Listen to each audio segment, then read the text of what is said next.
I tell everybody, please don't give up. Please don't think that your story doesn't mean anything.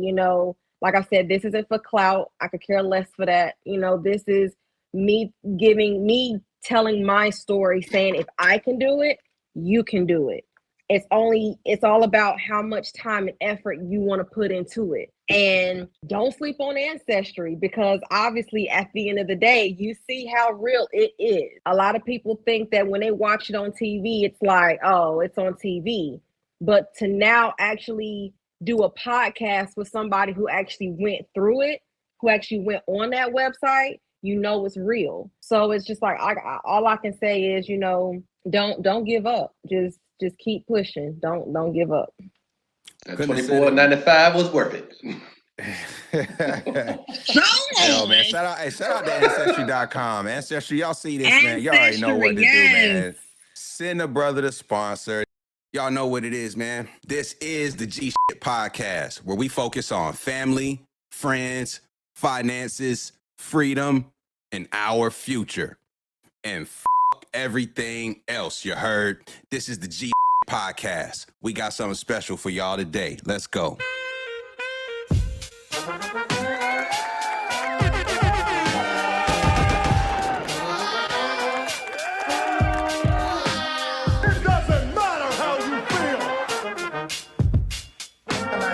No talk back. You see me blink yet?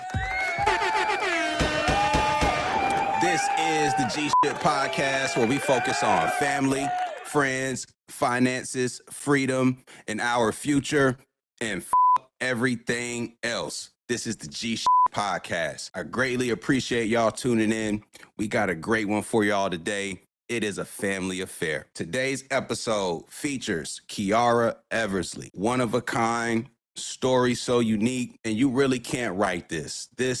What we're about to go through, I don't even want to spoil it for you, but she recently got in contact with her biological family, who happens to be my biological family, and I just want to have a further discussion around what that journey was like for her, understanding when she first even realized that she was adopted, when she realized that she had, say, a biological family out there that she wasn't living with, and that journey to find them and reconnect. It is a powerful story. We're going to walk through it, talk about Kiara's journey. We'll hear from some of her biological family as well. I'm so grateful just to have them on. Let's just give another round of applause for having them on, man.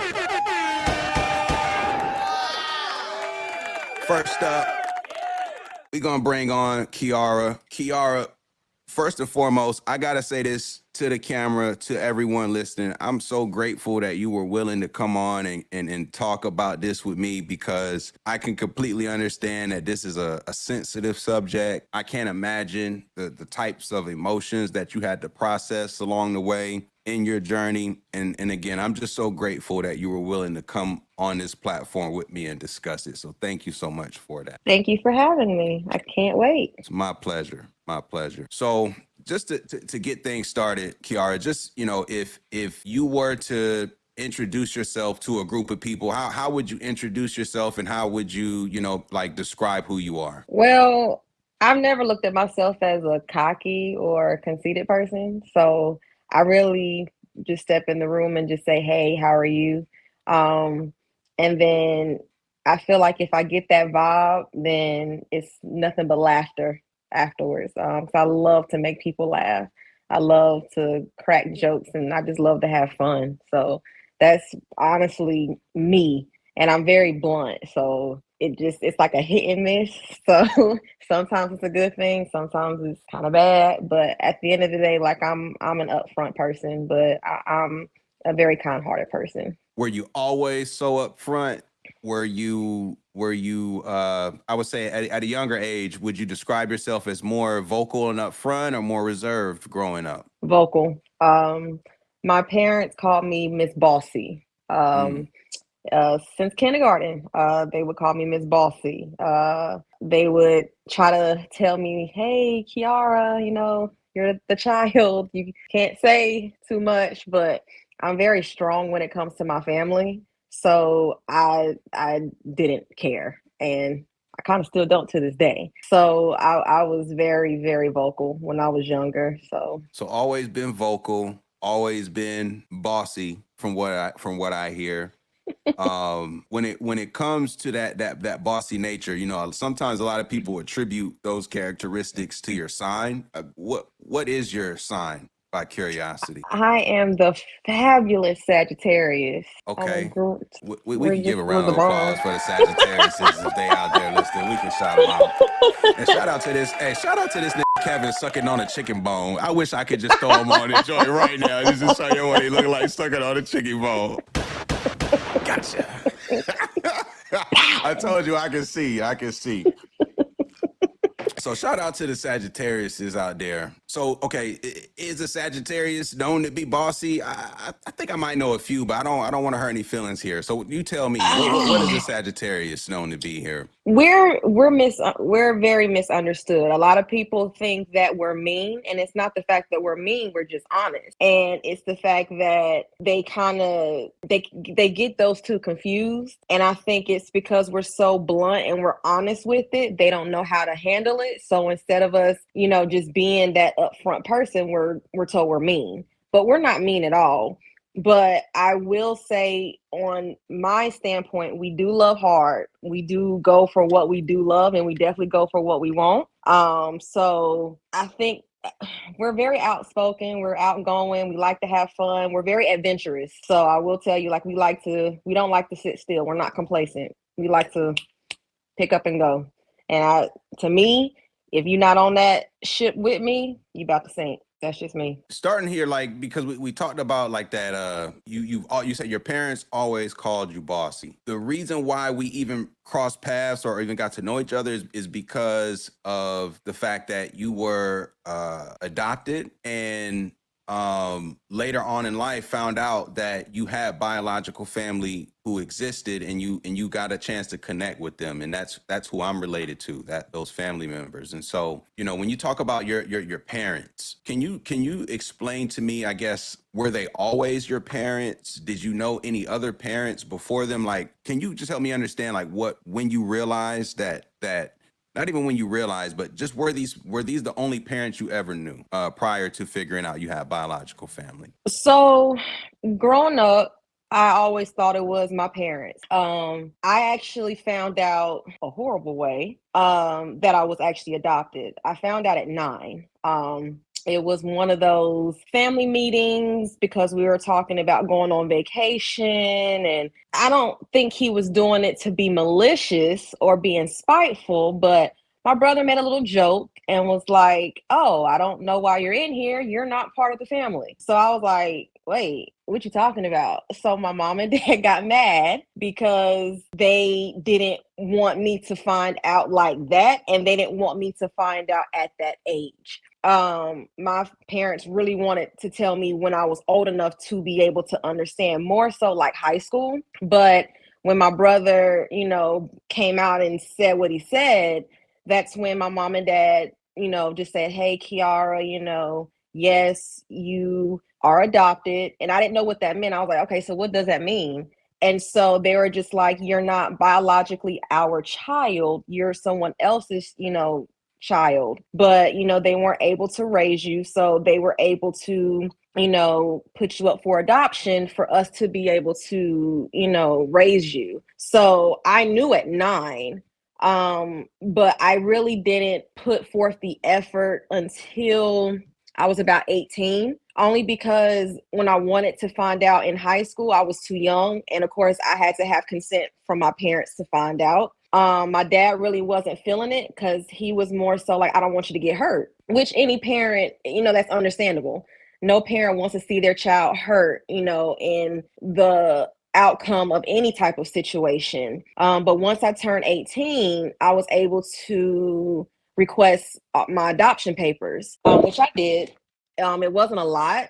And then I lost them. And then I recently requested them again around the time my dad passed away. And then that's when I did the Ancestry. And then I kind of let it go just because it was always fifth, sixth cousins. It wasn't anybody close to first, second, and then that's really when everything started to kick off. Okay. When I started getting those. Okay.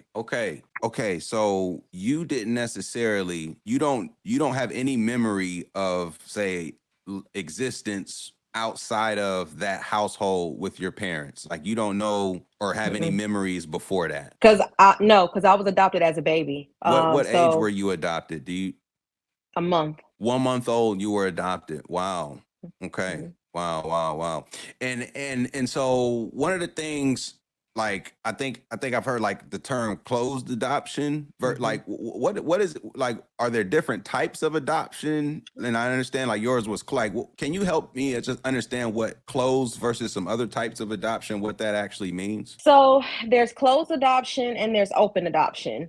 So closed adoption is pretty much where the biological parents just agree to not want my adoptive parents to know them at all. So it's more so like everything is closed off. So you don't know who they are, where they're from, how old they were. We don't know none of that. An open adoption is where both families keep that line of communication open. So it's like both sides know about each other. So the son or the daughter can learn about, hey, this is your biological and this is your adoptive. So mine was closed. So I didn't know anything. So all of my medical records, everything was closed. Closed. I didn't realize that. I guess those were the two categories when you I guess I guess do the both biological parents choose if it's an open or closed adoption, or how is that decided?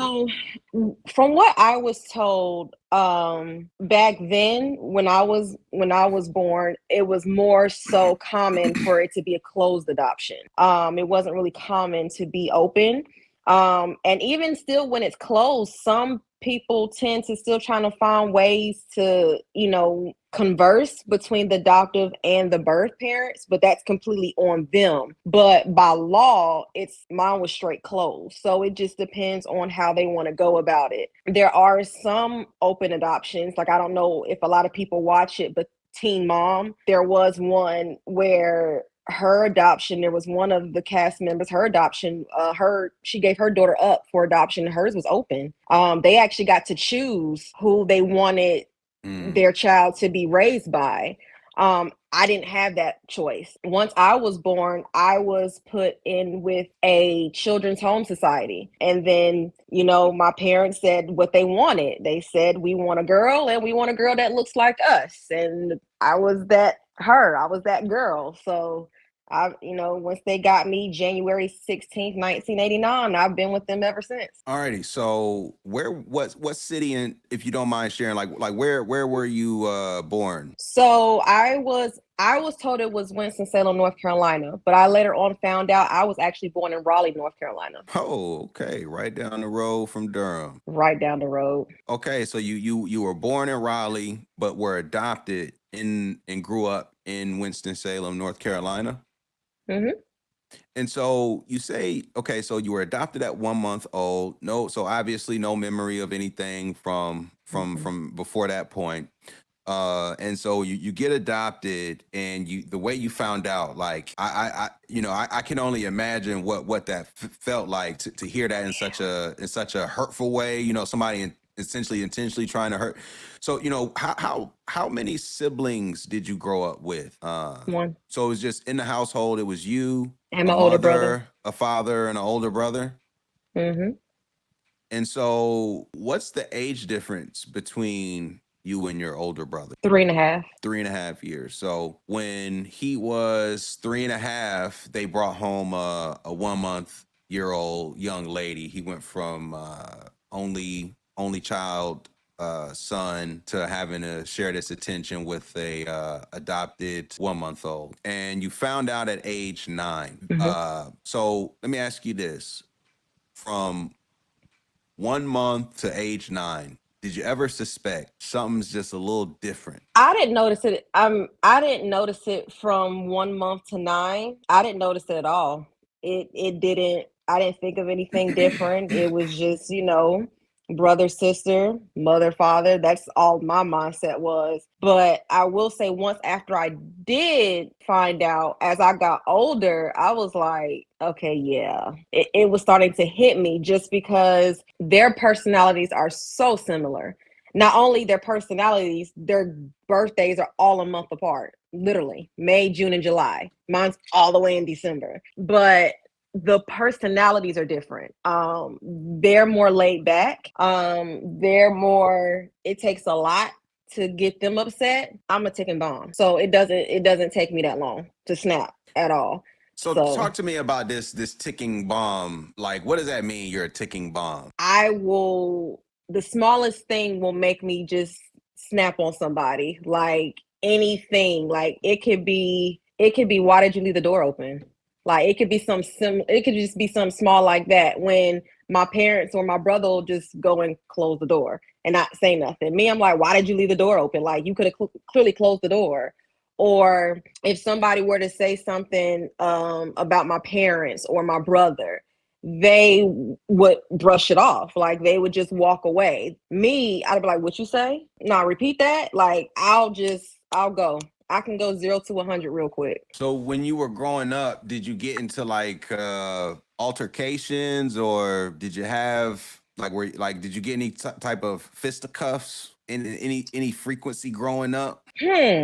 Elementary school, I did get suspended from this after school program. I was like the ringleader. One little girl wanted to play with us. So I was like, oh, okay, so in order for you to play with us, these girls, y'all got to do this to her. And it came back, to where they didn't like that. She told the counselor, she told her parents told the principal, and they suspended me from the after school fun club. Never got in trouble in middle school, me personally.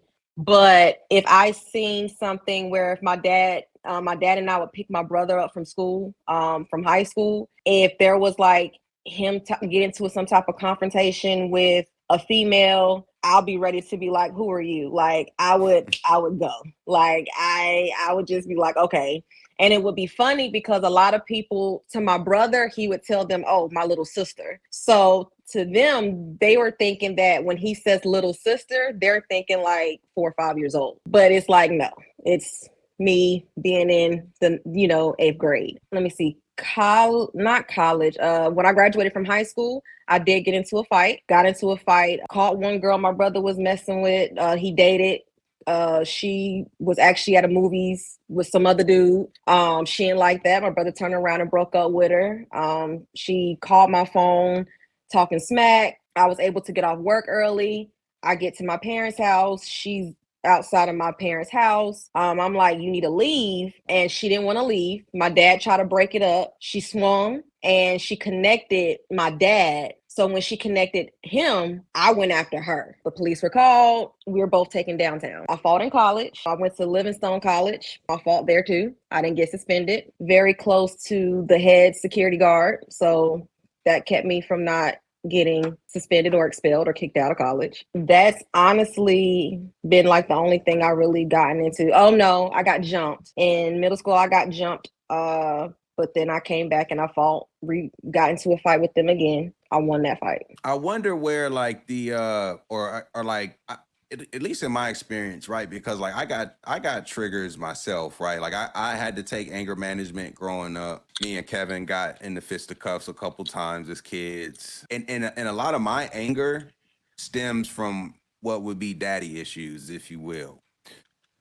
So I'm just curious, as someone who has like conscious daddy issues, right? Like I don't know, like in your opinion, because you said you're like this firecracker and it's something like in you, and I'm just curious, like, do you ever like, because you said you didn't realize, but like, do you feel like there's something like innately there that's causing like a trigger to snap to be like that towards certain situations? Do you feel like you're still like that today? Like, how do you wrangle that in? I've calmed down a lot. I've definitely calmed down a lot. When you brought up daddy issues and I had that smirk, I was always a daddy's girl. I will always say that. I was always a daddy's girl, but we always bumped heads. My dad was a preacher. He was a pastor. Of course, we get the stereotype, the PK kids are the worst. I think that's still a stereotype. But I will say between my brother and I'm about to sound very hypocritical, I was more the outspoken one. But my dad and I had issues. And I think what it was to me, even though I love my dad, I don't think I got the love that I really wanted. But my dad was that type of person, though. My dad wasn't the type a person to show affection, and I had to grow up to understand that. I used to say, well, why this, why that? And I would try to have conversations with him. Sometimes it worked, sometimes it wouldn't. And then it would be like, well, I'll talk to my mom about it. My mom would talk to my dad, and then my dad would come to me and say, well, your mother felt like, and I took offense to that. Like, don't come to me because of what someone else said. Like, why not understand it yourself and then come converse with me about it then? I think that kind of resulted in a lot of my anger, just not feeling that affection that I wanted from my dad. But I think like as I got older, it just became like a chip off the shoulder. It was just like, this is him. I can't change him. I can't change anybody. And I think I had to later on learn, like, he's not a bad person. There's a lot of kids out in this world who don't even have, father figures. So it's like, as I got older, I was like, okay, well, I need to accept what I have, because a lot of kids don't have that. So as I got older, I started to have a clear understanding, and then my anger kind of reduced a lot. Did you ever like go to a counselor for yours or therapy? Like, how did you learn to sort of cope with those emotions and whatnot? So I did. I had to go to therapy. I did go to anger management. And I didn't like it at first. I was always like, this isn't working. It's a waste of time. And I think What age did you start? I actually started therapy when I was about 7 or 8, only because I started going when my grandmother passed away. So when my grandmother passed away, I got so depressed. And then sort of that started when I started getting angry when my grandmother passed, because I was close to my mom's mother. And then it progressed in, high school. And I was like, okay, this isn't going right. This isn't going well for me. Because I was also making bad choices and bad behaviors too. And then it was like, okay, I either need to fix me or my outcome is going to be a totally different story.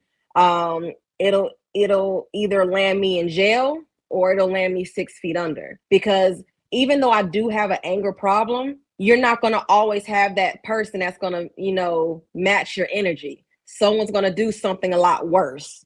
So it's like, you just never know what that outcome was going to be. So I had to fix it. I had to fix it before it would have been something totally different. And you mentioned your mother's mother. What was it about her that you said you were really close, and that was one of the maybe the triggering moments that really disturbed you? What was it about that relationship that was so impactful? She was warming. It was like, I love to cook, and I learned to cook through her.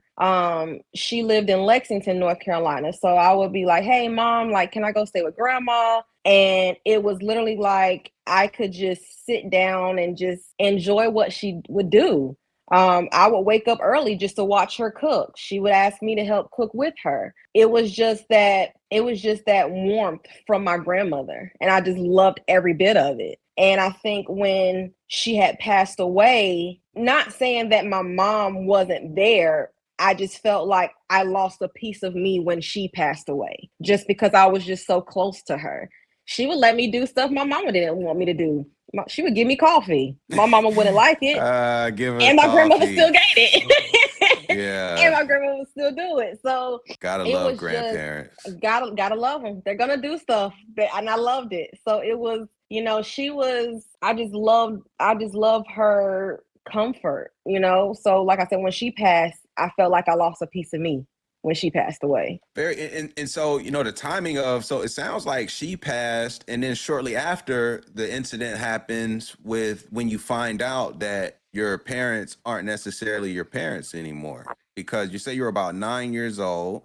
Mm-hmm. And you say your grandma passed at around like 8ish or so, correct? So, so tell me this. So, before your brother did that, were you and your brother close? It sounded like you fought for him in the future. So, I'm imagining there's got to be some sort of a relationship there if you just go square up for it. But I like up until 9, were y'all squaring up with each other? Was this stealing your snacks? Like, what was going on here up until 9? Like, was he like, man, that, them are my animal cookies? Man, I'll sit up there and say this. For the exception of a relationship, I think of my brother as that Rihanna and Neo love-hate. We had a love-hate relationship. We just did. To this day, I love my brother. We just don't have that connection. Now, when we were younger, he got on my nerves because he tried to be that third parent. He still does. And it used to just always get on my nerves. There would be times that I would try to like go toe to toe with him. Wouldn't work. It just wouldn't work. You got me, you got him. So it just wouldn't work. But as I got older, then it became that literally that little big sister, because it was like, okay, so what these females want, what these females thinking they trying to do. Like, I know him. So like, but I think what kind of drew me and my brother apart was an incident that happened when he was in Chicago. I kind of felt like he didn't have my back, and that kind of resulted in a kind of distance relationship. But I mean, at the end of the day, it's only, not saying like Kevin and my little sister Alexis aren't my siblings. On my adoptive side, it's just my brother and I. It's just me and him. So it's like I'm trying to be there. Now I will say I do appreciate him. Basically, what happened to my son, he got into a fight, and my brother had my back on that because it was him trying to get expelled and all that stuff like that. But for him to be like, nah, that's my nephew, like, and I love that because he stepped up to that role, because my son and my dad were like this. And so now my son looks at my brother like this. So that's why I try to keep the peace between my brother and I, because I don't want my son to see that I'm pissed off at my brother, because I don't want that, because I don't want him to see that. I don't want him to feel that, because at the end of the day, regardless of how any parent may feel, children feel what a parent is going through. They feel it. They can sense it. And that's something that I don't want him to, experience. So I try to keep that relationship between my brother. And I mean, I'm not that type where I'm like, nah, you good. I'm not dealing with you no more. But I'm still, just hoping, things will get better. And so you're 9, he tells you in this unexpected way, like, how does that change you at 9 years old? Those are formative years. You're talking going into middle school, into high school. What changed after you realized this was the reality? Honestly, it didn't change. It didn't change anything to me. It was funny because people didn't believe me. It was funny. It didn't change how I felt towards them, because they were my parents, So like I said, it made it funny, because when I found out, I started telling everybody like, hey, I'm adopted. They're not my real parents. And then a lot of my friends was like, yeah, right. Like, yes, they are. And then it started to be like, hey, Mom, Dad, please tell them, aren't I adopted? And then they were like, yeah. But then everybody would be like, how though? You look just like them. And it's just, and like they say, when you feed them long enough, you start to look like them. They fed me long enough, but it never changed my mindset about them. It never did. And I think that was one thing that I will be honest and think that my mom and dad were kind of skeptical of. I think they felt like as I got older and I wanted to try to find my biological family, I think they felt like I was going to stray away from them and just tend to my biological family. But I had to nip that in the bud real quick. Like, y'all are my parents. That's not going to change. Y'all raised me. Yes, I went through stuff as a child, but y'all still molded me now, as the type of woman I am, the type of parent I am. I wouldn't be strict if it wasn't for them. I wouldn't have structure for my child if it wasn't for them. I wouldn't be motivated about to graduate next year with a doctorate if it wasn't for them. So it's like I never want them to think that that was going to be an issue, because it's not. Very, very interesting. So like you get that news. It didn't impact how you felt about your parents, but did it impact? You said you didn't try to find your biological family until you were about 18, correct? Mm-hmm. So what was it that said, okay, I'm like 18 now and I want to go see what else is out there? Yeah. So when I found out and I turned 18, I still wanted to find them. I wanted to know, why, I'm not, Did you I want to don't know have. that before you were 18? Like why? Like when did you first want to know why? Upon figuring out you were adopted? When I was actually in high school, like 15, I wanted to find out. Like I wanted to know, like, well, what made y'all put me up for adoption? Did you not love me?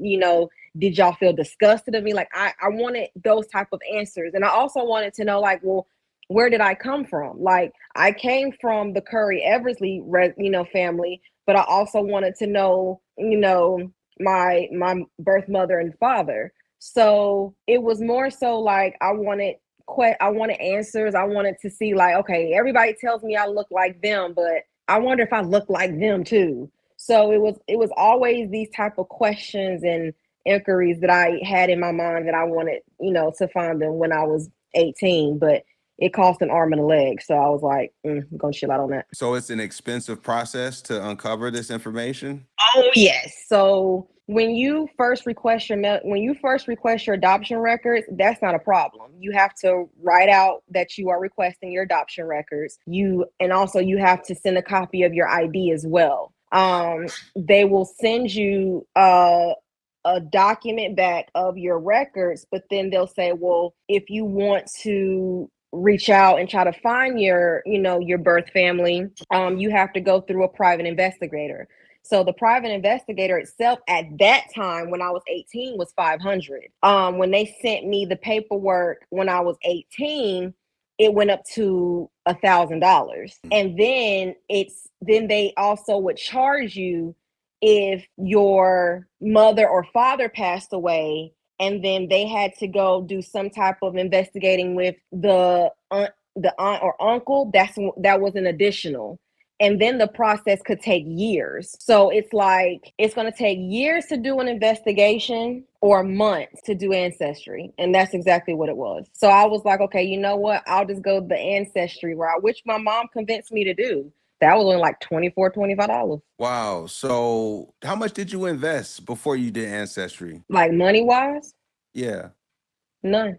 So you didn't spend money on private investigator? I did not do the investigator, because at the end of the day, granted, I was already waiting. I waited 18 years anyway, but me, I like money. I'm not saying I didn't want to find my family, but that 500 at that time, I could put towards something else. When it jumped to 1,000, I could put that definitely towards something else. That's part of a rent and a car payment. So I had to think what was the best priority for me. And then to know that it could take years and years, I feel like if I would have invested in $500 or $1,000, I feel like my investigation could possibly still be going on and I wouldn't be having this conversation right now. And you were in undergrad at Livingstone at this time. Mm-hmm.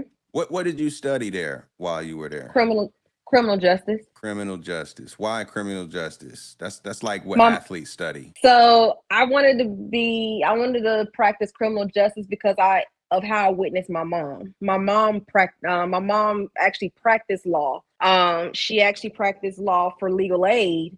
And then she ended up starting to teach at Wake Forest University. So just seeing how she was, just seeing how her drive, her personality, her demeanor, her strive, especially for her to actually have been the first Black law professor at Wake Forest, it pushed me to be like, okay, yeah, I want to be a lawyer. But then, yeah, yeah. So that I was like, I want to do this. But then it was like, it started to get too much. And then I was like, okay, I love my mom, power to her. change. So your mom was the first Black law professor at Wake Forest University. Mm-hmm.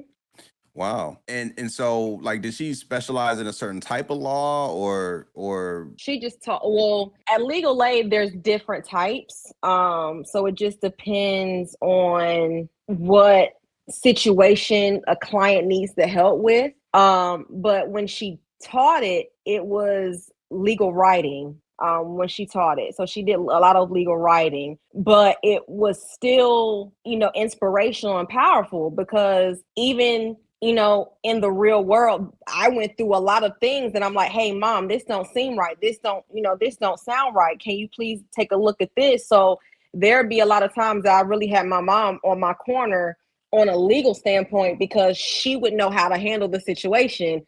Hence me being a firecracker, that's not going to always get your way. She would be the one to be like, okay, I'm gonna come with you, and I would have her doing all the talking. Got you.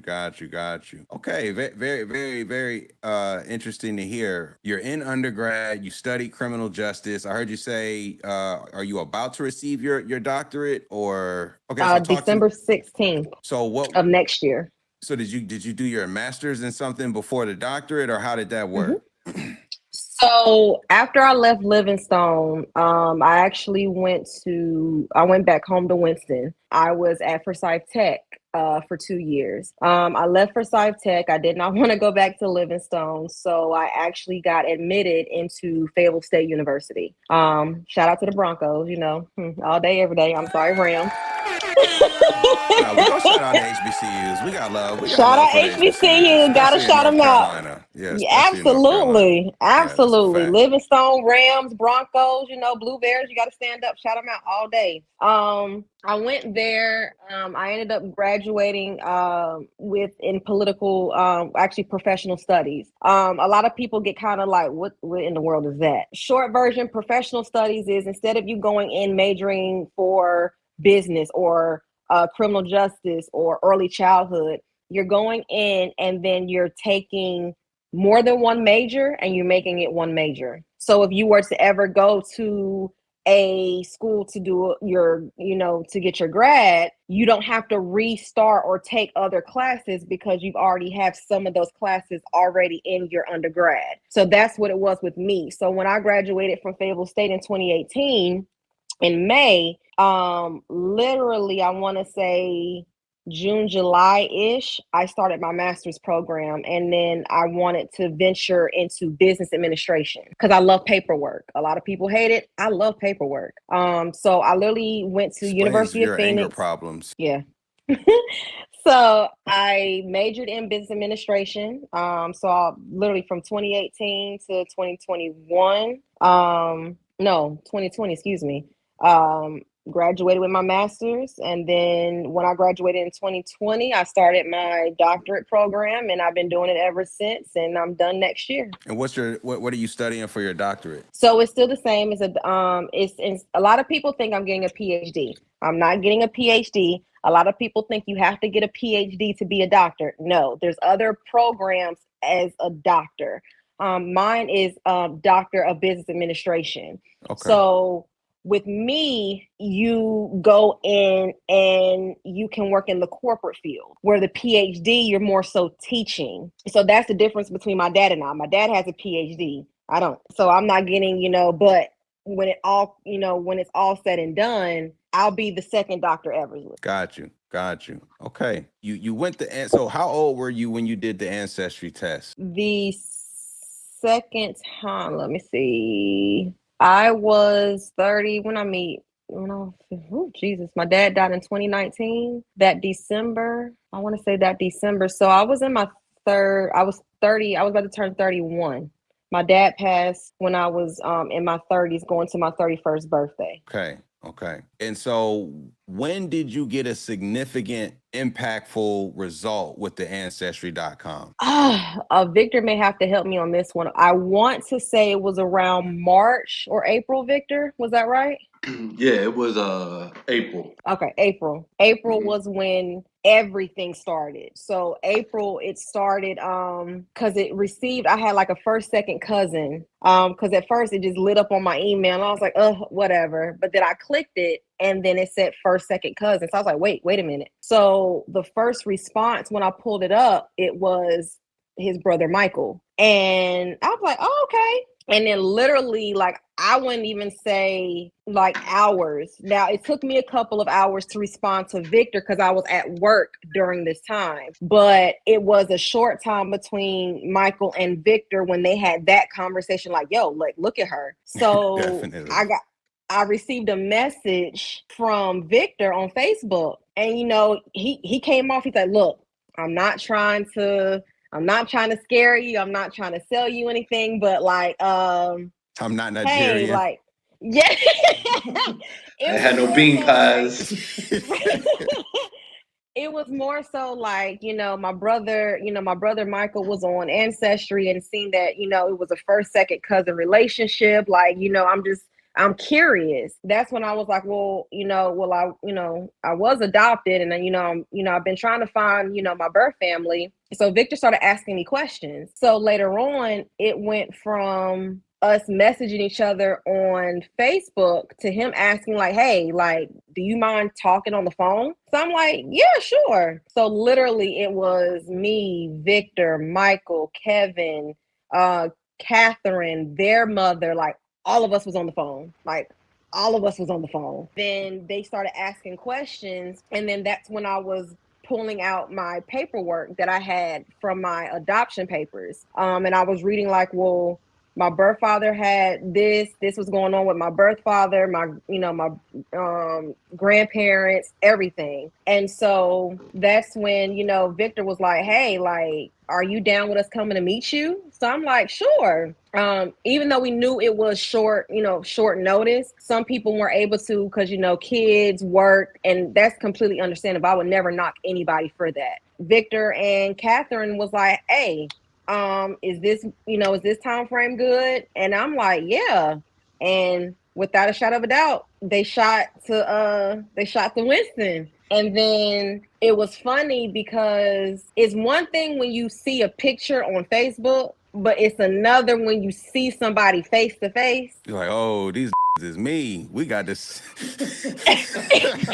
yo, because I'm gonna tell you right now, like because so me and Kevin are on his mom's side, we're very close first cousins. Mm-hmm. And we got those little baby pictures together in the same outfit, different color. Like our grandma would buy us the same exact shit every like Kevin get one, I get one by default. This Kevin was the favorite. Hey, Grams, I know this. I don't know if she see it. If she ever see it, we know it. I was just gonna say till his sister came along, till Shayla came, this was the favorite. Hey, we know this, but I know that they would say that we look alike, like me and Kevin, right? And we do look alike.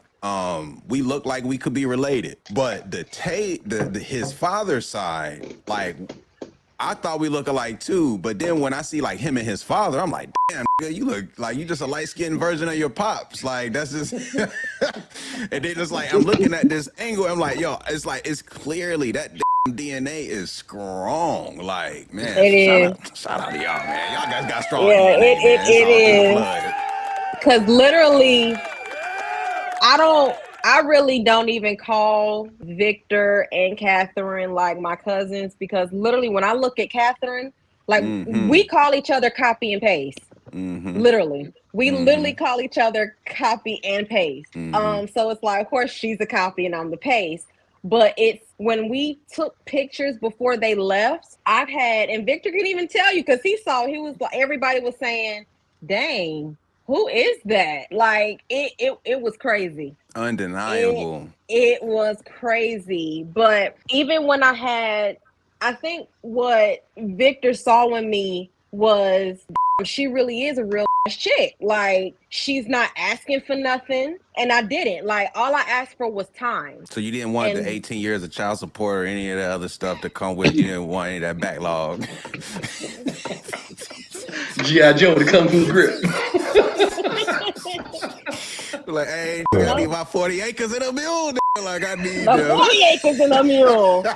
But no, literally, like Victor was like, all right, like let me ask you a question. Like, what's your end game? Like, what do you want out of this at the end of the day? And he was like, I know you want to meet your family, so like, what is it? And so I literally was like, just to meet them, just honestly to meet them. And it was actually funny because before that, it was like everybody was like kind of skeptical, like whose child did I belong to? Because everybody was like, okay, something not sitting. But I think honestly, from my perspective, and Victor can tell me if I'm wrong, I think what put the the cherry on the cake, the ice cream, whatever you want to call it, was when I told them, when my son had waffles and it had fruit on it. And I started cutting it up, and they're like, why are you doing that? And I said, oh, I'm allergic to strawberries. After that, it was like Catherine and Victor had this crazy look at each other. And I'm like, did I say something wrong? All right, so can I chime in real quick? Yeah, I said, can I chime in on that? Let's get Victor in here. So go ahead before I ask my question. Go ahead and chime in, Vic. I just gotta clean that story up because, like I said, everything that she said was true. But like I said, so long story short, yeah, you kind of have some ideas and all that kind of stuff. Like I said, again, we decided to go out to brunch, and she's sitting there and she's talking about, oh yeah, I need a fruit cup, and the fruit cup can't have apples. We're like, can't have apples. And we're like, why can't it have apples? And she's like, oh, my son Dre is allergic to apples. So Catherine and I looking at each other, we're like, her son is allergic to apples. Well, our grandmother is allergic to pineapples. So hey, I kind of get it. All right, cool, let's run with that. You fast forward through it. Like I said, she's like, hey, I need the waffles with the wild berry. All right, cool. Wild berry. What does the wild berry have in it? It's got strawberries. All right, cool. Bring it on out. So of course, bring the waffle out, and she's mixing it all up. She's doing everything for the son, and we're like, "Wow, that's so romantic. That's so cool. That's dope of a mom to make sure that her son got the nice spread." And then the wild berry gets on her finger. So then we're like, she gives a finger to her son. She's like, "Hey, here you go." And we're like, "Wow, that's real intimate. That's real nice. That's real close of a mother and a son. Why'd you do that?" She said, oh, because I'm allergic to strawberries. Catherine and I look at each other with the dumbest look you could ever imagine in life. And we say, she's allergic to strawberries. I swear to goodness, for 5 hours from Greensboro to Ashburn, Virginia, Catherine and I laughed at each other like, you know how stupid we looked? Because we looked at each other and said, she's allergic to strawberries. Like, we looked so stupid sitting there at that brunch table. It was like, yep, like she said, that was the icing on the cake for it. So what's the strawberry? Like, what is it about the strawberry that was such a, like, I'm still trying to figure out why that was the icing on the cake. Kevin got that one. My dad is allergic to strawberries. Ah, and that's what it is. What a... Couldn't make this up. Yo, you can't make this shit up, man. Okay, so Vic, you reach out to Kiara as the initial bridge to bring this together, not Kiara reaching out to you. Well, again, I didn't do the Ancestry, so my brother did the Ancestry. So right, Mike did. Again, long story short, yeah, and again, I got to clarify that too. It was actually May. It was early May when this happened, because like I said, it was within, I think, a week or two. Then we was down in Greensboro. But again, yeah, my brother, he called me up because he got the hit, and same thing. He's like, yo, you know how I did the Ancestry thing? And I'm like, yeah. I'm laying on the couch dead from the COVID booster because them joints knocked me out. there was no joke, man. Oh man, how many boosters you got? I'm surprised you still got all your fingers and toes. How many boosters? Man.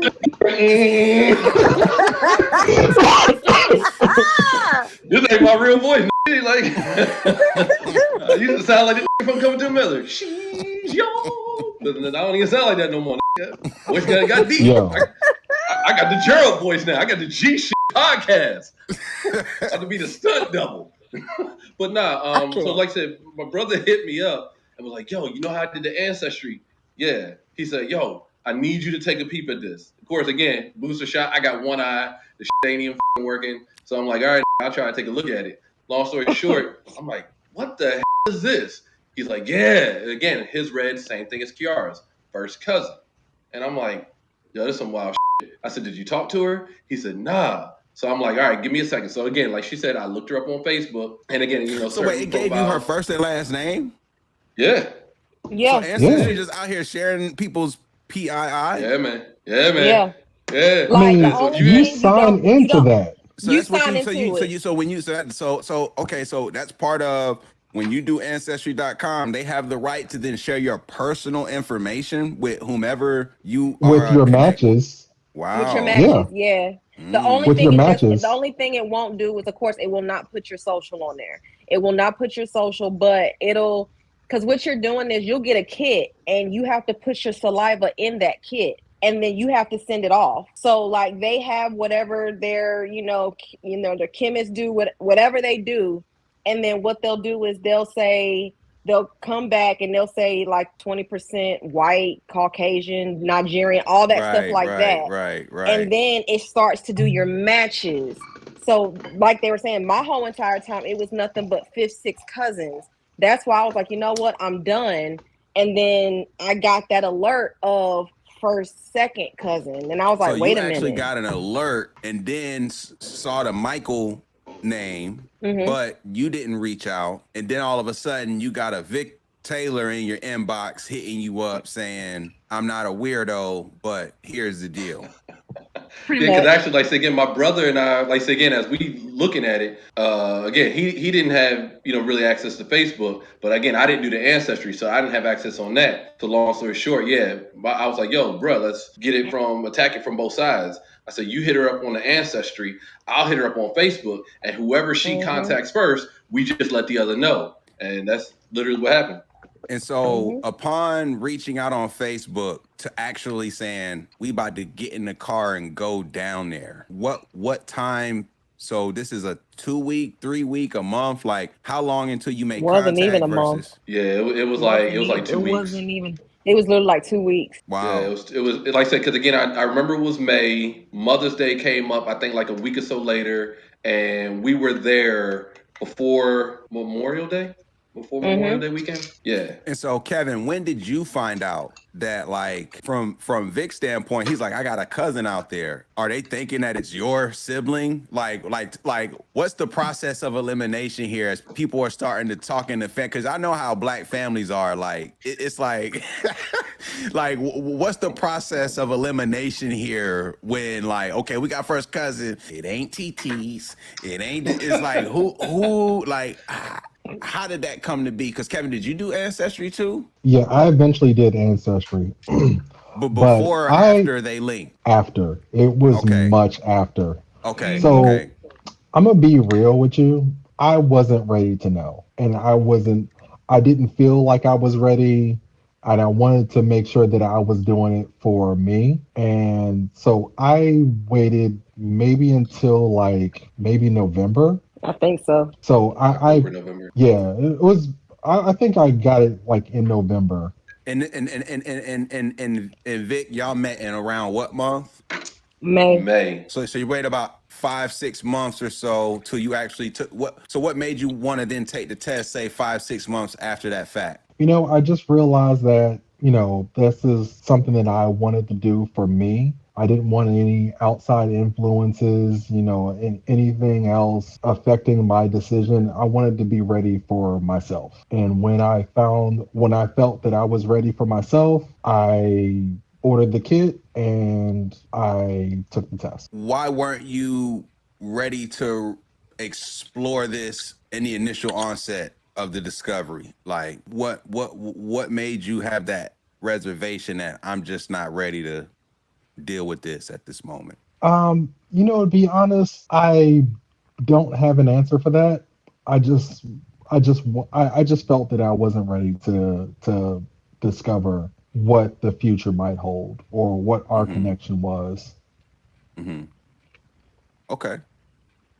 I just had reservations. Understandably so. Vic, before you went down there, what's the poll like? So Kevin's having reservations. What about the elders in the family, y'all's parents, like Well, reservations here? at that time, like I said, again, it was definitely reservations from the elders, and like I said, there was a disconnect. To use a work term, there was a disconnect. We got to be careful here.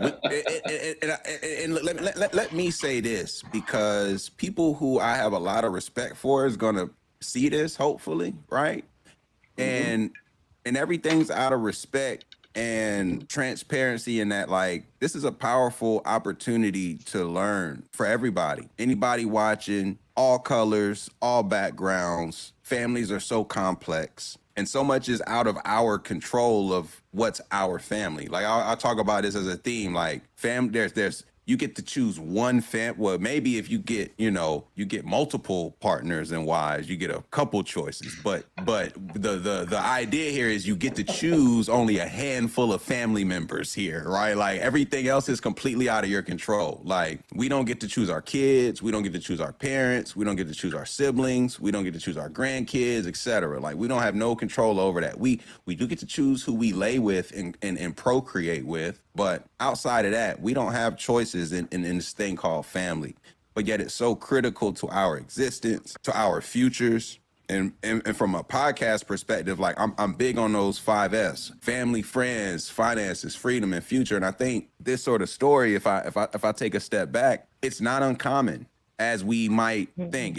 I think it happens more often than we might think about. Historically speaking, people have been known to have families outside of situations. Like, it's like, you just never know. Nobody asked to be here, how they got here. We don't get control over our parents, but yet we get brought into this world, and it's up to us as individuals to figure out how we make the best of it, regardless of our parents, regardless of our families, with all respect. And to the Taylor family, if they're watching, like, I just want to say, from my perspective, it's been nothing but love and respect for me, and that's just what it is. Like, it's been extended family. I would hope that they see this and understand I'm treating this with a certain level of care, and I don't want to paint anyone in a negative light, because this is not Jerry Springer or what have you, but we can't lie about the truth ultimately. So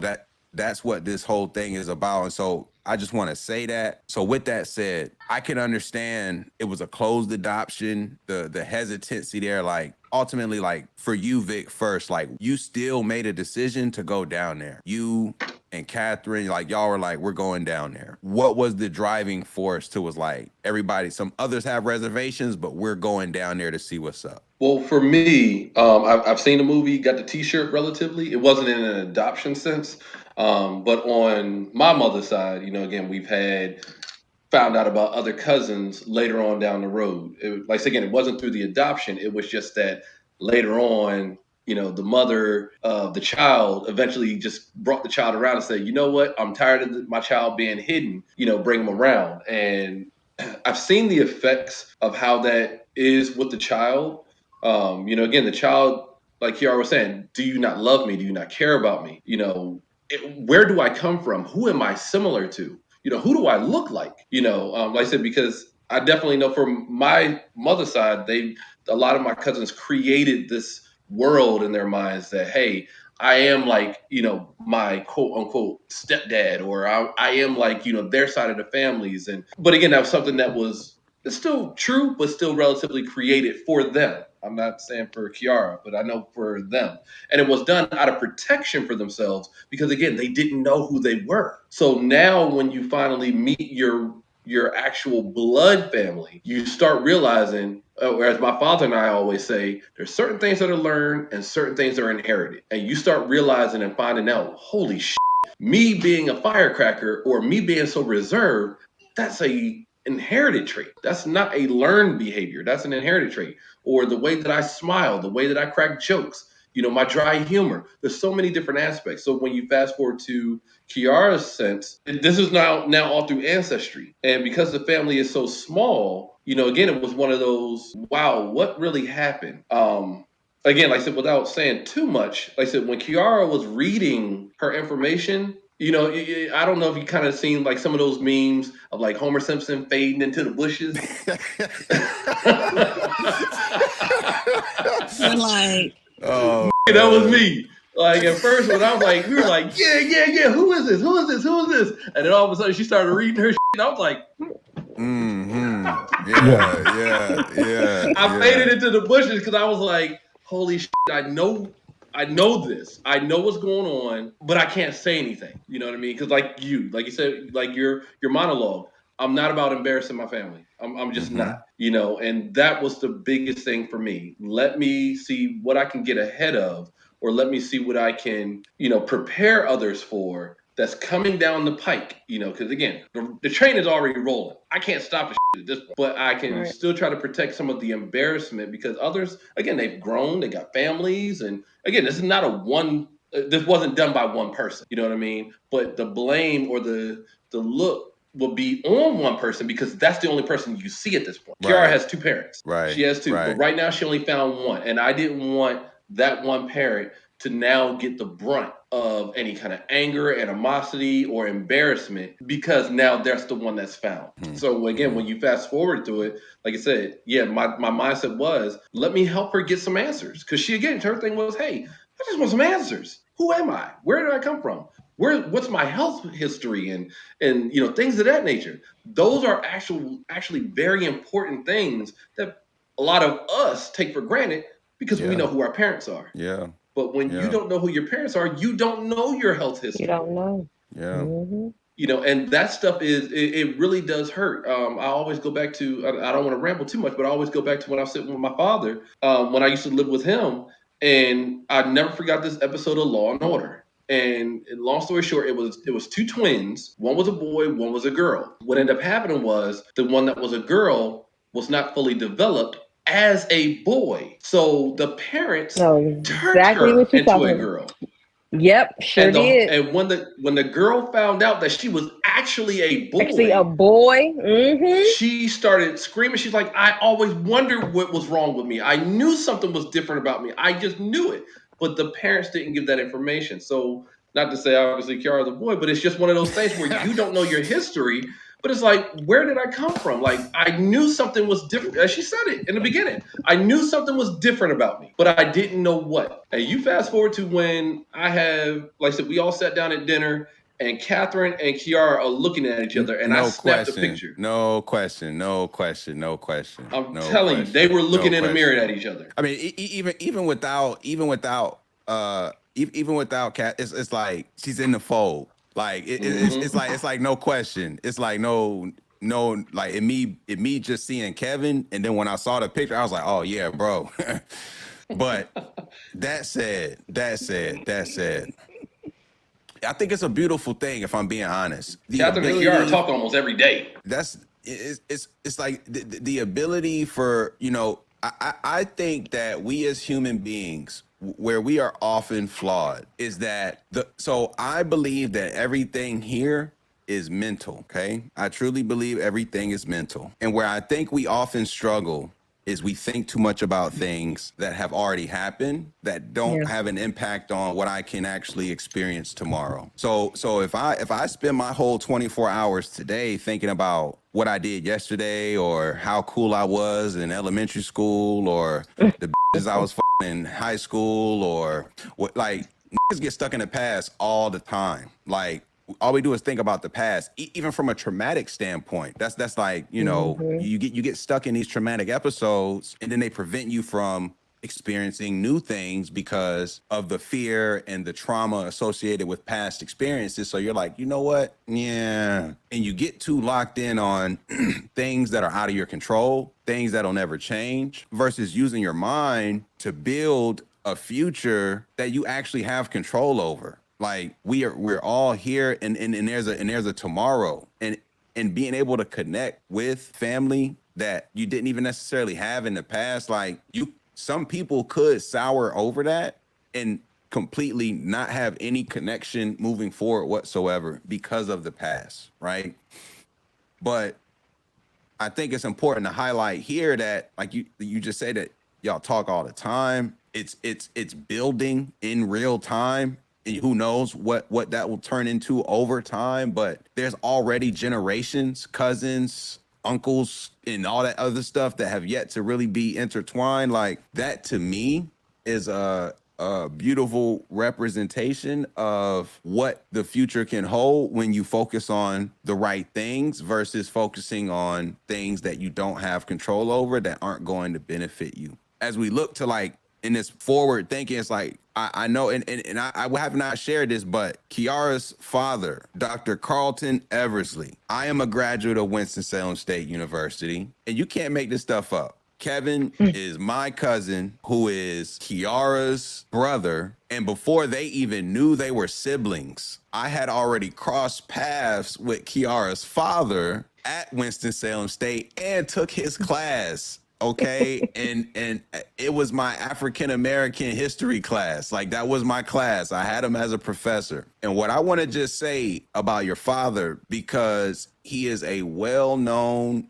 activist in the Triad area. I would say most notably, if you're familiar with the name Daryl Hunt, in that trial, he was wrongly convicted for a rape charge, and he was sentenced to, I believe, life in prison. And through the work of, in large part, your father and others in the community, he was able to get released from prison. And so one of the things that your father introduced me to as a student at Winston-Salem State is Kemet. I never even heard this term before I was sitting in his class. I got to kind of go on a tangent here, but just like when you're at a HBCU and you got a professor like someone, Dr. Eversley, who is so ingrained in the local community, who has done so much, and he's starting African-American history with Kemet. Like, we're not talking about Martin Luther King and Malcolm, like we're talking about something that's like truly historic, like Kemet. And it's like, I never thought that way before that class. And what I want to say about your father is that he really helped me as a young student.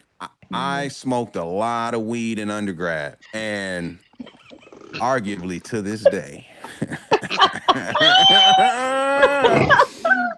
And I was not the best student at Winston-Salem State, but I'll say this, right? I had a girlfriend at the time who was in Greensboro, so I spent a lot of time in Greensboro.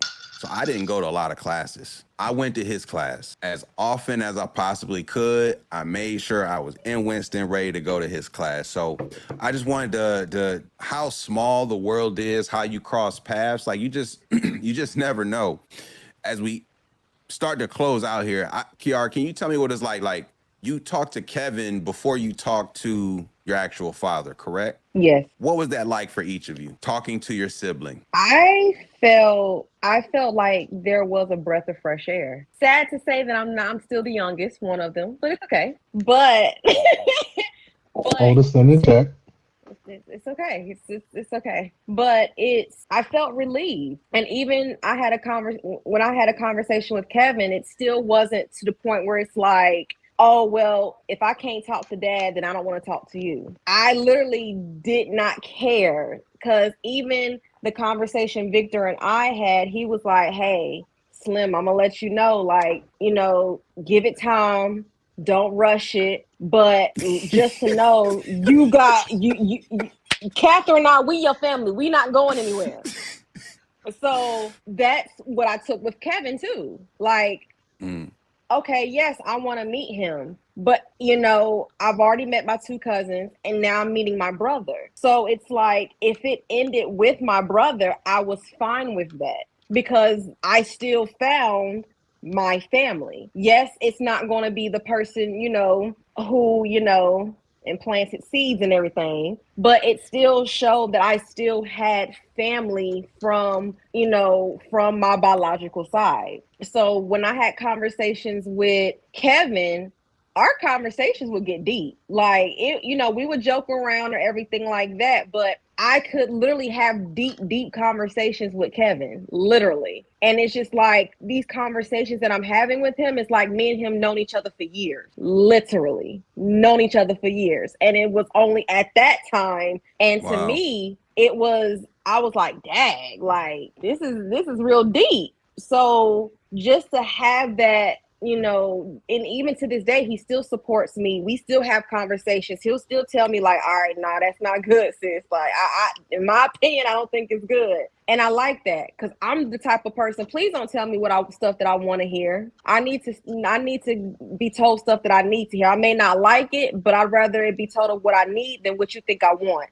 Because that's not a real family, that's not a real friend. So even Victor, so when they tell me stuff that I need to hear, I like that because it's like I'm asking them for their advice. I'm asking them what they think. So I love it, just on Kiara's standpoint. So I love it. What about you, Kev? What was that like first time? Because and you even shared like you had some reservations. Like if you don't mind, even maybe sharing like what maybe for that hump to saying I think I'm ready to explore this, and what was that like finally hearing from her? So, what finally made me decide to like actually do the test and to reach out to her? I finally just feel like I was ready to understand and accept her for who she was and her relationship to me. When we first talked, I think I was at work. Mm-hmm. And I kept thinking, she has this way of talking that mirrors my own. I go back to what Victor said. It's nature versus nurture. You can't make this stuff up. Nah, Taylor's still talking to motherfuckers, man. Y'all keep going and going. My And turn. going My and turn. going. Y'all niggas done talked enough. My turn. Back to my story. No, man, Taylor's can talk. That is a fact. Like, this is no question. Like, this is a fact, boy. Oh, that's hilarious. But yeah, the when I finally started talking to her, once again I was at work, so I wasn't able to get like in depth conversation. We really found out that we have a lot in common. Our kids are the same age. Her son is born on my birthday. Mm. I was hoping we were going to get to that. We can't make this stuff up. Mm-hmm. It was just a beautiful thing, and I genuinely cherish the relationship that I have with Kiara. That is a beautiful thing to hear, man. That is a beautiful And we can thing to talk hear. smack. He's only a year older than me, so it's like we're gonna we're gonna still max that energy, Yeah, absolutely. that And good old sibling rivalry. have Kevin and Kiara met face to face yet? No, we No. haven't.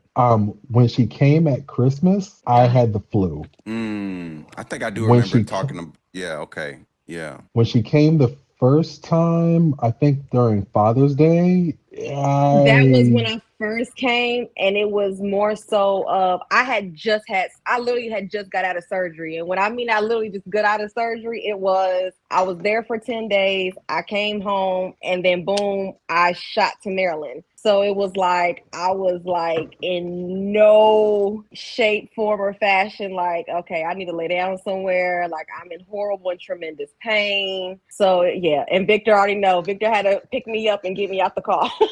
So Kiara, Look, after some drinks, she in the back laid out on the back of the Rover. I'm like, girl, you better get your ass up.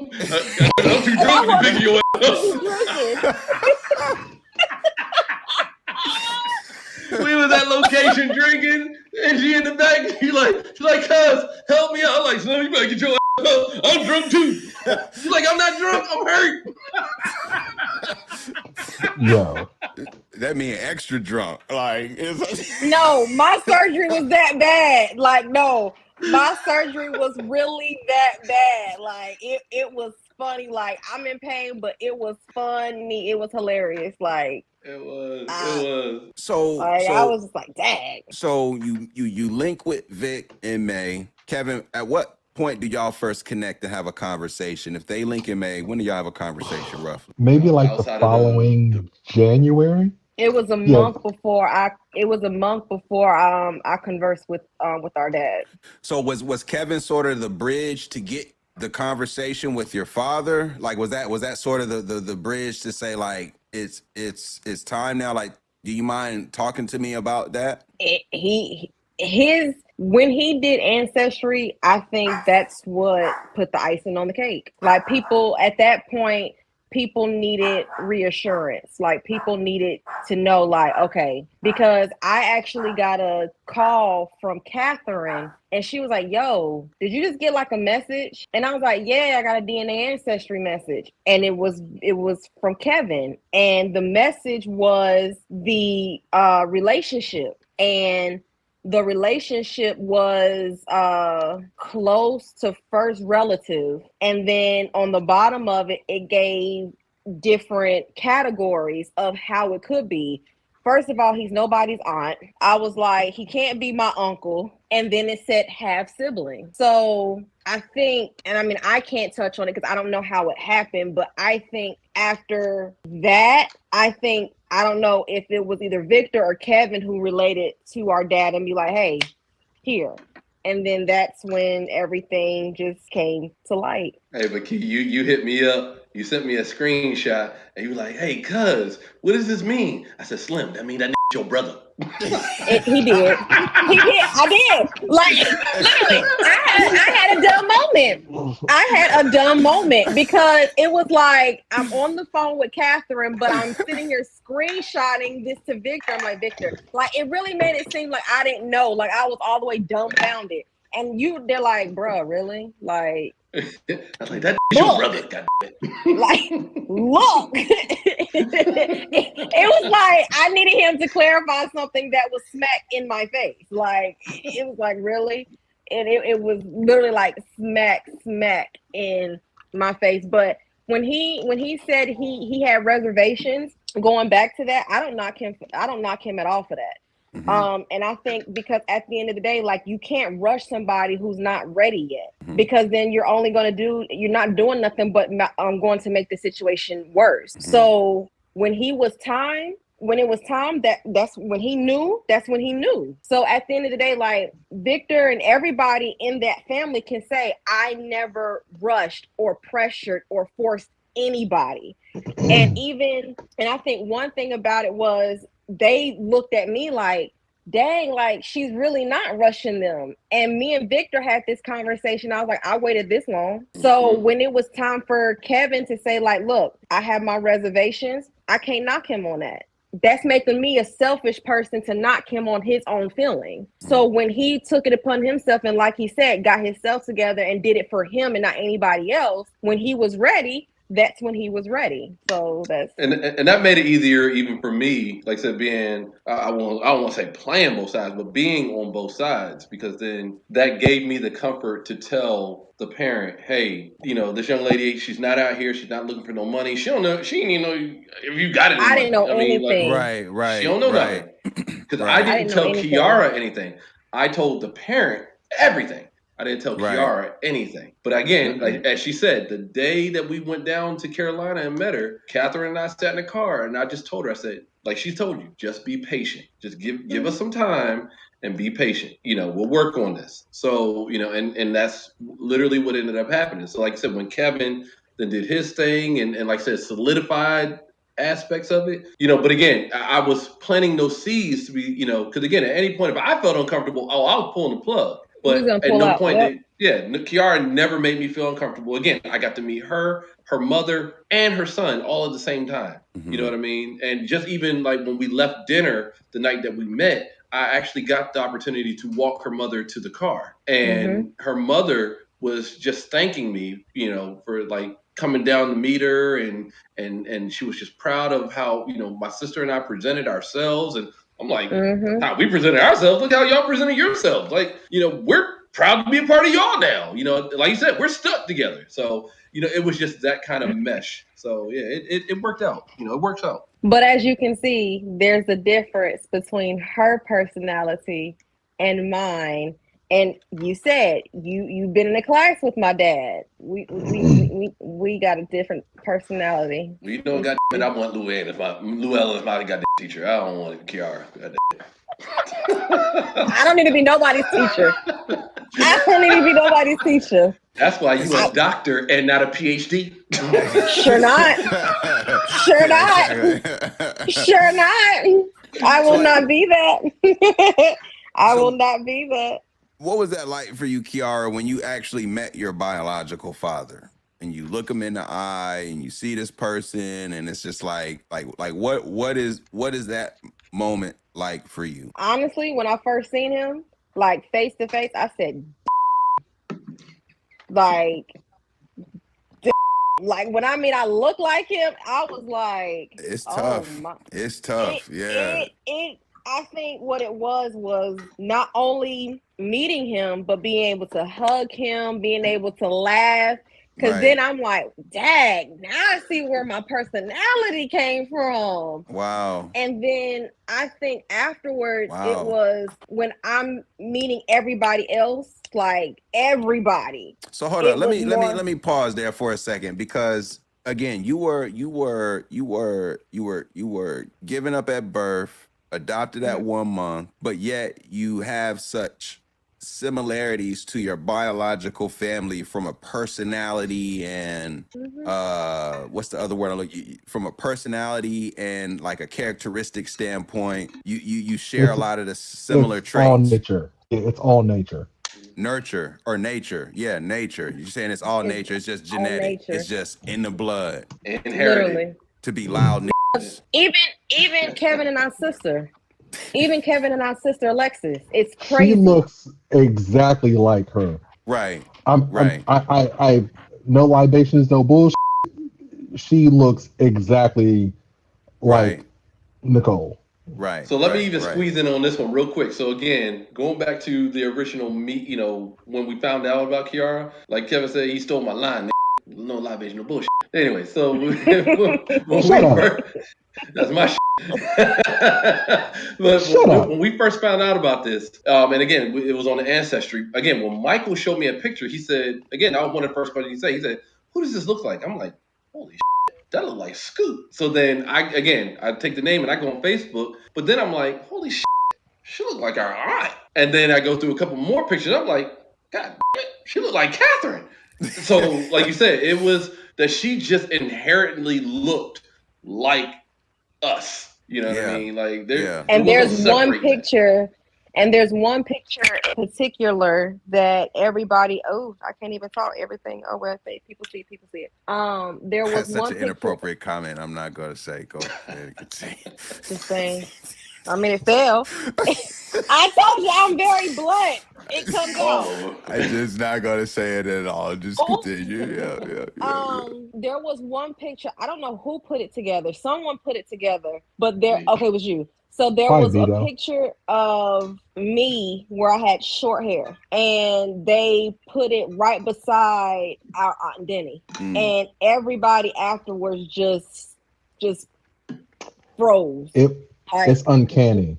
it I just mean, froze. I haven't sent it to you, Gerald, but it's uncanny. I'll send it Gee, to I you and be like, actually did "What the another world?" one. I did two. I did one where she looks like our aunt, and I did another one where I put Scoot and their sister in the picture as well. So there's one like I said, and Kiara has two pictures. There's one with their sister and one with our aunt. And again, one picture with Kiara looks like their sister. The other picture looks like looks like our aunt. Yeah, there's no getting around it. Wow. Mm-mm. And everybody, even and every time when I was there, when I first got there, everybody was like, "Ain't no reason to go to more. Mm-hmm. Yeah. Ain't no reason to go to more." They was like, you can't change that." And I think that's what it was. And I haven't had a conversation. I haven't talked to Aunt Denny yet, but everybody from what I've been hearing, they're telling me I talk like her. Like Your they say lips move like her. yes.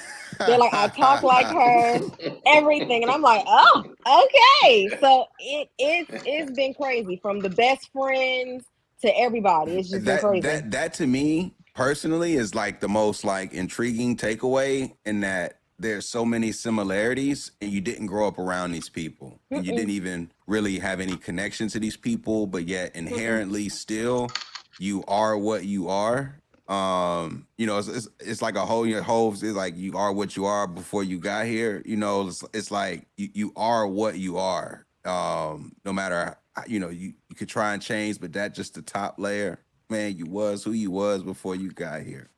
And it's just like, to me, that like those, like a bar like that is so real, because when you arrive, we go through life, we don't get to control our parents, where we're born, how we're raised, what schools, like we don't have but so much control up to a certain age, but yet we inherit so much.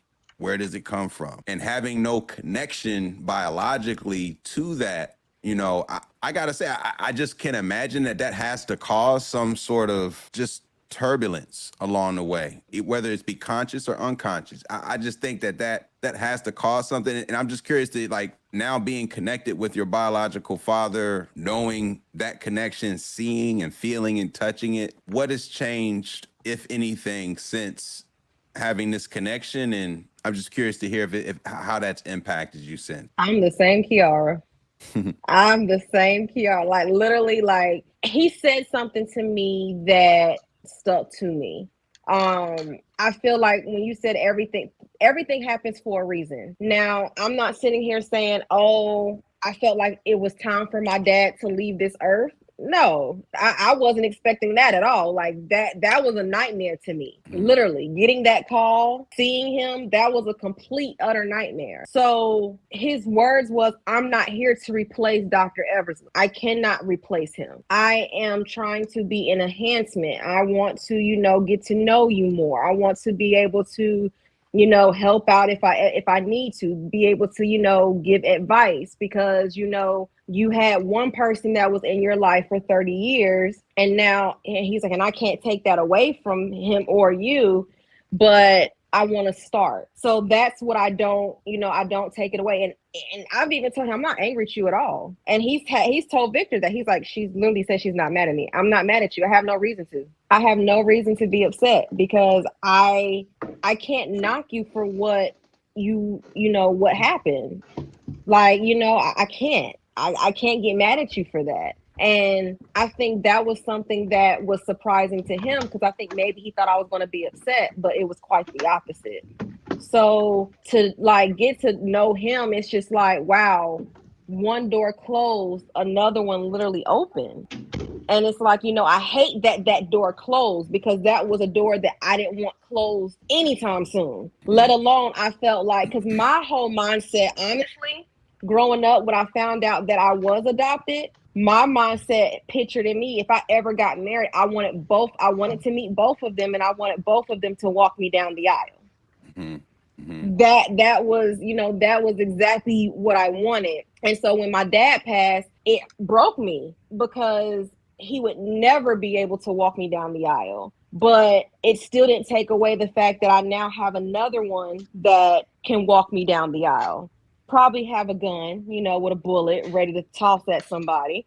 But, Probably. Chitty, chitty, bang, bang. Chitty, chitty, bang, bang. But, but it's a lovely thing.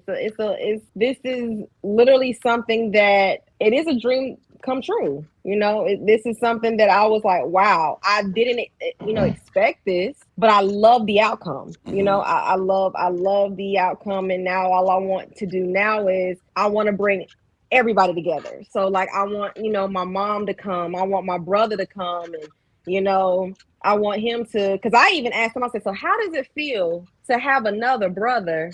I said, how does it feel to have a brother and you have a younger sister? He said, man, that's crazy, because it was all me and him. It was all me and him. And then he's even asked, he's like, so how is your sister? I was like, a younger me. And he's just like, oh, so it's like, it's a dream come true. I have more than one sibling now, literally more than one. And I love it. And so that said, I know, Kevin, you got to get up out of here. I'd be curious here, because we are about to wrap up. Do you got any last words here, just to from your perspective, connecting, learning in your 30s that you have a biological sister? You had kind of already expressed like what that was like, figuring that out, connecting, but any takeaways just to leave with the audience from your perspective as it relates to this discussion? Just that I genuinely appreciate the situation that she had to go through, and I just want to genuinely connect with her. at the end of the day, family is all we have, and everything else is inexistent. Well said. Well said. Before we give Kiara the last word, Vic, you got anything to leave us with before we leave it with Kiara to close us out? Yeah, I mean, again, one G, yeah, I definitely appreciate you putting this set together. I definitely love your show. I try to watch it and things of that nature all the time, so I really appreciate all that kind of stuff.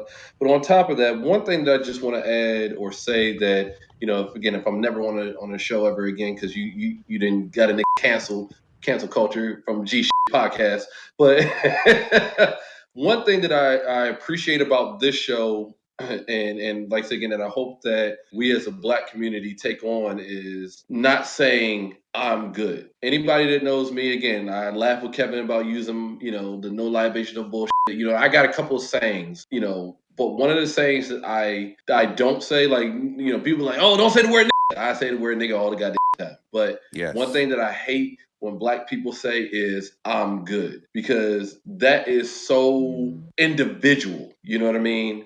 And like I said again, in a situation like this, and when it came to this kind of issue, it wasn't a matter of is that parent good or is Kiara good or am I good? Because hey, I ain't had nothing to lose. I mean, granted, I had a lot to lose, but wasn't no win or loss for me. But any one of us could have just said, I'm good, and the whole thing would have just stopped at that point. So when Blacks, again, I mainly target Blacks because we're the main ones that say that term. I'm good. I hate that term with a passion because it sounds so selfish. You know what I mean? Like again, when we have G podcasts that put things in perspective and bring things that we don't know, because again, at the end of the day, you don't know what you don't know. But when you're actually put into other people's lives, other people's situations, to stop saying I'm good and say, wow, what can I do to help somebody else? It changes the whole perspective. And I'm hoping that this episode here individually, not obviously outside of all the other episodes that you have, but I'm hoping that this episode too helps families that, because again, just because you're family don't mean you got to be close. But I just hope that it takes people a little bit out of their comfort zone to say, wow, I didn't get to meet that neighbor. I didn't get to meet that cousin. I didn't get to meet that niece, nephew, grandchild, whatever, and take that opportunity to just meet them and stop saying, I'm good, and say, wow, maybe I can enhance their life, or maybe they might even enhance mine, or they may teach me something that I can use to enhance somebody else.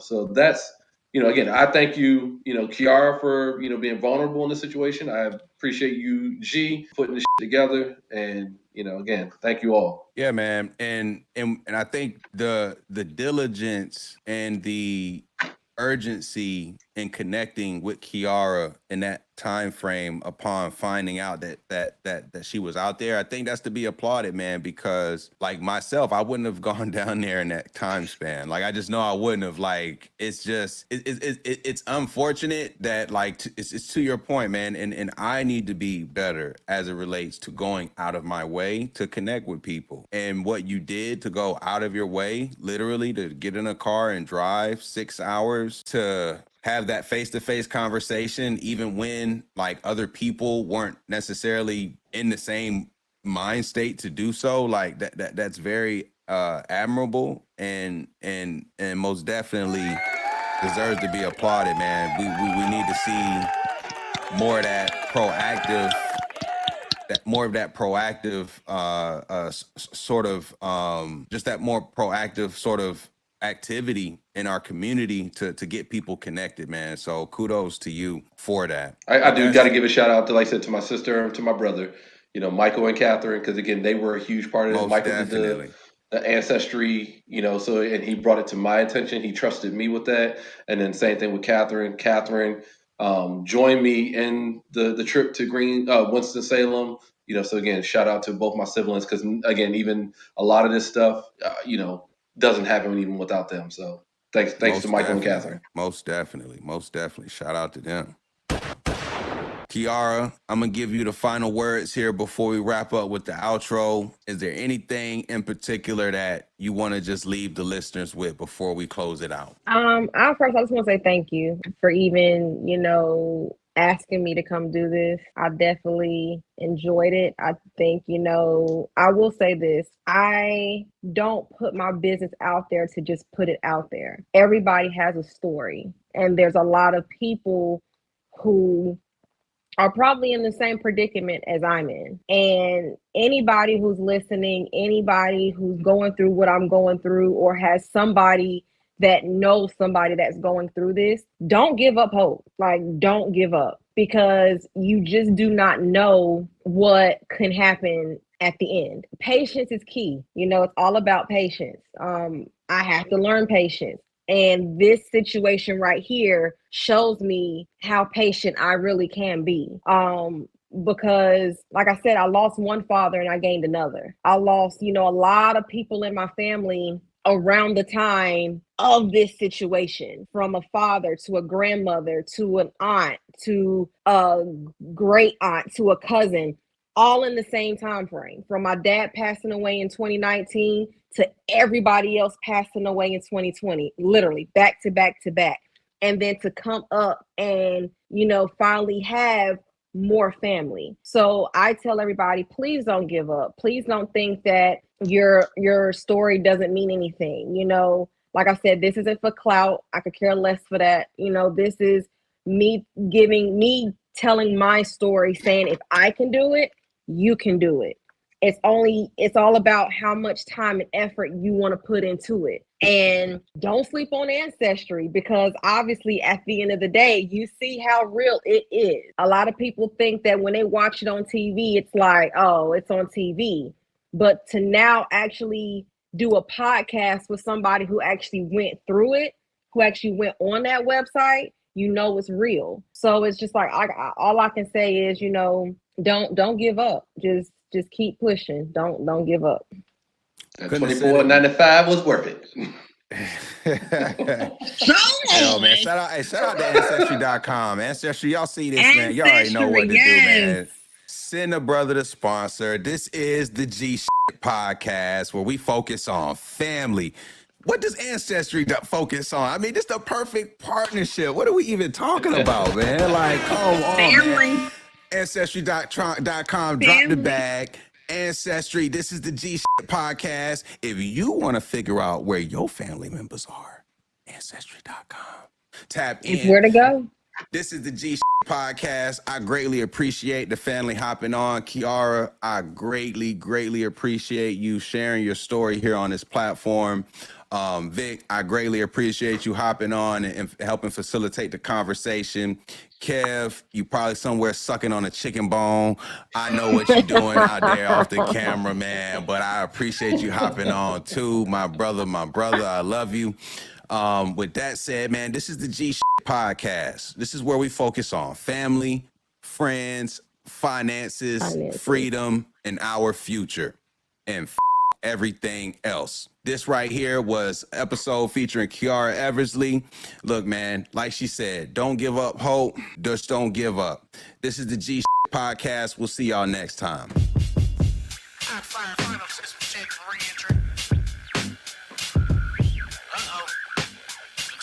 It doesn't matter how you feel.